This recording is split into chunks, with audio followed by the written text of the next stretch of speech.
کچھ لوگ کہتے ہیں جی حرم پاک پر یا کعبۃ اللہ پر پہلی نظر ڈالنے سے ہر دعا قبول ہوتی ہے۔ 3 چکروں میں بھی دوڑنے کی گنجائش نہ ہو تو لوگوں کو تنگ نہیں کرنا ہے آپ نے۔ پہلی رکعت میں قل یا ایھا الکافرون، دوسری رکعت میں قل ھو اللہ احد پڑھنا مسنون ہے۔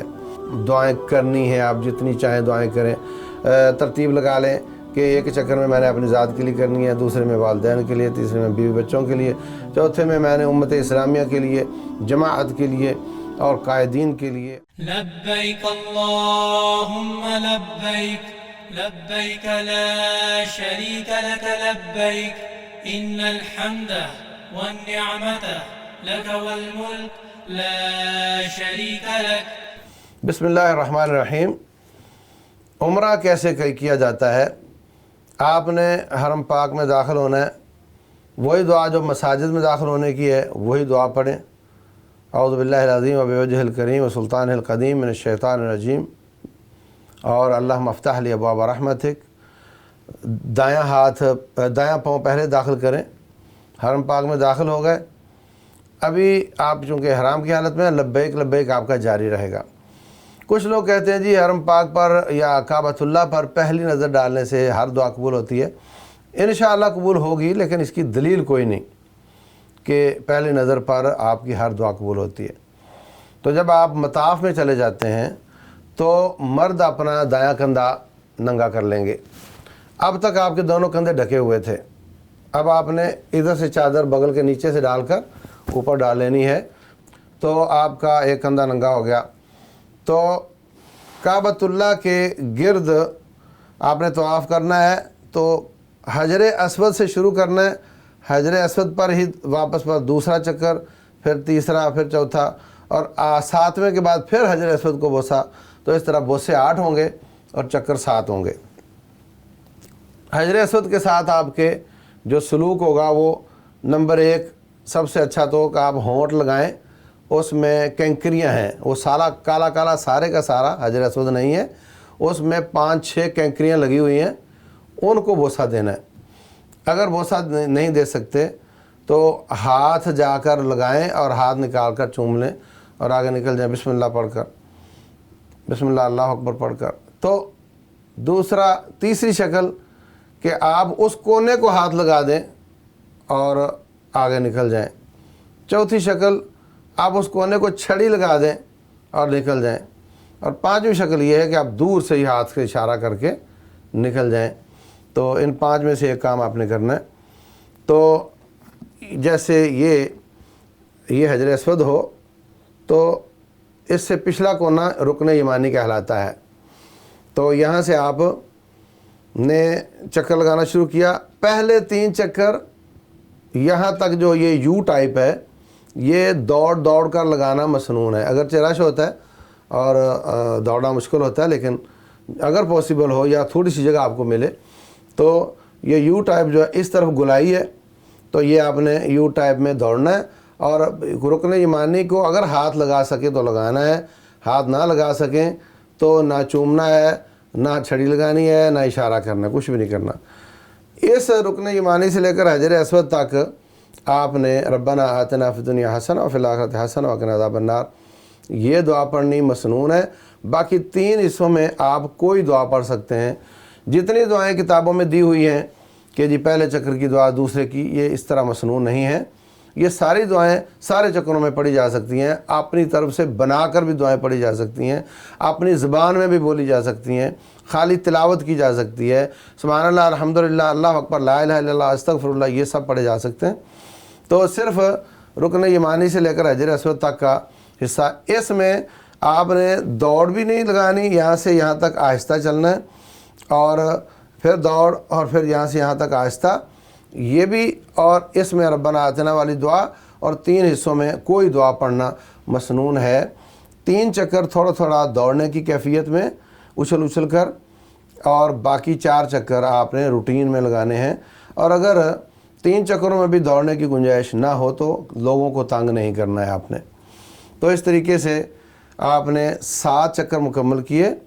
اس کے بعد حجر اسود کے پاس وہ پیتل کا بنا ہوا ایک فریم سا ہے، اس میں مقام ابراہیم ہے۔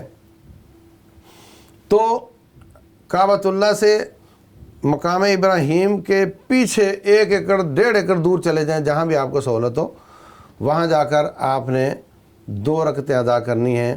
پہلی رکعت میں قل یا ایھا الکافرون، دوسری رکعت میں قل ھو اللہ احد پڑھنا مسنون ہے۔ تو ایسی جگہ جہاں سے وہ مقام ابراہیم اور بیت اللہ دونوں آپ کے سامنے ہوں، ایسی جگہ پہ دور کہیں جا کر 2 رکعتیں پڑھ لیں۔ لیکن اگر ایسا میسر نہ ہو تو پھر آپ حرم پاک میں کہیں 2 رکعتیں پڑھ لیں تو جائز ہے۔ 2 رکعتیں پڑھنے کے بعد آپ نے دعا کرنی اللہ تعالیٰ سے، لمبی دعا کریں، رو رو کر دعا کریں، سب کے لیے دعائیں کریں۔ دعا کرنے کے بعد آپ اٹھیں اور صفا مروہ کی سعی کرنا شروع کریں۔ تو تمام دروازوں پر 2 میناریں ہیں اور صفا پر 1 مینار ہے، یہ آپ دور سے دیکھ سکتے ہیں کہ صفا کس طرف ہے۔ تو وہاں جا کر لوور گراؤنڈ میں بھی آپ طواف کر سکتے ہیں، وہاں پہ تو اوریجنل پہاڑ بھی نظر آئے گا، ہر چیز نظر آئے گی اور چڑھائی اترائی بھی ہوگی اس میں۔ نمبر 2 گراؤنڈ فلور پہ، نمبر 3 فرسٹ فلور پہ، اور نمبر 4 فرسٹ فلور کی چھت پہ آپ یہ صحیح کر سکتے ہیں۔ تو پہاڑی اس طرح تھی، 2 پہاڑیاں بیچ میں برابر جگہ تھی۔ تو حضرت حاجر وہ پہاڑی پہ چڑھتی تھی تو ظاہر ہے آہستہ چڑھا جاتا تھا، اترتی تھی تو بھی سپیڈ نہیں لگ سکتی۔ جو برابر جگہ تھی وہاں پہ وہ دوڑتی تھی اور آگے پھر چڑھائی شروع ہو جاتی تھی۔ تو وہ جو برابر جگہ تھی اس میں انہوں نے اب سبز رنگ کی لائٹیں اور سبز رنگ کے نشان لگائے ہوئے ہیں۔ تو آپ اب وہ اتار چڑھاؤ تو نہیں ہے، ایک برنڈے کی شکل بن گئی ہے جیسا کہ آپ تصویر میں دیکھ رہے ہیں، لیکن اب وہ جو خالی جگہ تھی نا بیچ کی درمیان والی، وہاں سبز نشان لگائے ہوئے ہیں۔ تو آپ نے صفا پر جانا ہے۔ ان الصفا والمروۃ من شعائر اللہ، یہ آپ کی کتابوں میں یہ آیت لکھی ہوئی ہے، یہ آیت پڑھنی ہے، اور وہاں پہ بھی گنبد میں اندر لکھی ہوئی ہے۔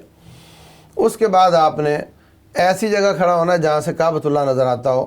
یہ گراؤنڈ فلور میں تو بہت ہی پاسبل ہے، باقی سارے فلوروں میں ممکن نہیں ہے۔ تو بہرحال وہاں سے آپ کعبۃ اللہ کی طرف منہ کریں، اور جہاں بھی آپ سعی کریں زمین پر جو نشان لگے ہوئے ہیں نماز کے لیے، اس حساب سے آپ کعبۃ اللہ کی طرف منہ کر لیں۔ تو آپ نے اشارہ کرتے ہوئے لا الہ الا اللہ وحدہ لا شریک لہ لہ الملک و لہ الحمد وہو علی کل شیء قدیر، لا الہ الا اللہ وحدہ انجز وعدہ ونصر عبدہ وہزم الاحزاب وحدہ۔ یہ دعا پڑھنے کے بعد دعائیں کرنی ہیں، آپ جتنی چاہیں دعائیں کریں۔ ترتیب لگا لیں کہ ایک چکر میں میں نے اپنی ذات کے لیے کرنی ہے، دوسرے میں والدین کے لیے، تیسرے میں بیوی بچوں کے لیے، چوتھے میں نے امت اسلامیہ کے لیے، جماعت کے لیے اور قائدین کے لیے، اور جو بھی آپ کے ذہن میں کاروبار کے لیے، تو آپ نے دعائیں کرنی ہیں۔ 3 دعائیں پڑھنی ہیں، بیچ میں 3 کے بیچ میں 2 خلا ہوتے ہیں، تو اس میں آپ نے دعائیں کرنی ہیں۔ پہلے دعا پڑھی لا الہ الا اللہ وحدہ والی، پھر دعا کی، پھر دعا پڑھی، پھر دعا کی، پھر دعا پڑھی، اور وہاں سے روانہ ہو گئے مروہ کی طرف۔ تو راستے میں صفا کے زیادہ قریب ہے، مروہ سے دور ہے، وہ 2 سبز نشان جب آئیں گے اس میں دوڑ لگانی ہے۔ عورتوں کے لیے ضروری نہیں، مرد وہاں دوڑ لگاتے ہیں۔ اور اس کے بعد وہ بھی اگر تنگ کرنے والا مسئلہ ہو لوگوں کو تو آپ دوڑ نہ لگائیں، تنگ نہیں کرنا کسی حاجی کو۔ اس کے بعد آپ مروہ پہنچ گئے تو سیم وہی کام کرنا ہے، اسی طرح کعبۃ اللہ کی طرف منہ کرنا ہے زمین کے نشان دیکھ کر، اسی طرح یہ ساری دعائیں پڑھنی ہیں اور واپس آ جانا ہے۔ تو پھر یہ سبز نشان دونوں کے بیچ میں دوڑ لگا کر صفا۔ تو اس دوران کون سی دعائیں پڑھنی ہیں؟ کوئی خاص دعا نہیں ہے، آپ جو چاہیں دعائیں کر سکتے ہیں، لیکن یہ جو صفا اور مروہ کی 2 وہ میں نے آپ کو دعائیں بتا دی ہیں۔ تو اس طریقے سے صفا سے مروہ 1، مروہ سے صفا 2، صفا سے مروہ پھر 3، آنے کا چکر 1 ہوگا، جانے کا 2 ہوگا، آنے جانے کا 1 نہیں ہوگا۔ تو آپ کے چکر صفا سے شروع ہوں گے اور 7واں چکر مروہ پہ ختم ہوگا۔ تو وہاں پہ آپ نے آخری بار جب مروہ پہ پہنچنا ہے تو کوئی دعا نہیں کرنی، صرف مروہ پہنچ کر آپ نے وہاں سے چلے جانا ہے۔